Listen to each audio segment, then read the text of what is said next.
On a beaucoup entendu la volonté de l'exécutif d'opposer une réponse pénale rapide et ferme aux émeutes. Plus de 3000 personnes ont été arrêtées en une semaine. Et les comparutions rapides s'enchaînent, notamment au tribunal correctionnel de Bobigny, où les dossiers sont examinés parfois très tard le soir, même la nuit. Clotilde Dumay, vous avez suivi une audience cet après-midi et en effet, la sévérité était de mise.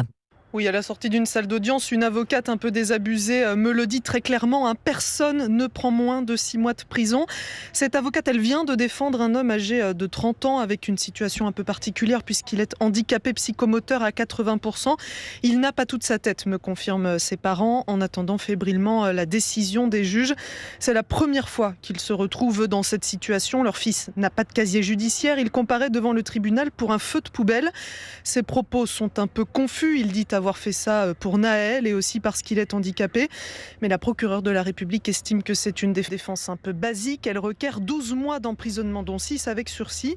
Son avocate insiste sur le fait que son client a une situation stable, qu'il est reconnu travailleur handicapé depuis une dizaine d'années. Je regrette, dit-il aussi fébrilement en conclusion. Mais les juges retiennent la gravité des faits et le condamnent à 6 mois d'emprisonnement. Où est la justice ? Crie sa mère en quittant la salle. C'est le même tarif pour tout le monde, conclut son avocate. Clotilde Dumay au tribunal correctionnel de Bobigny.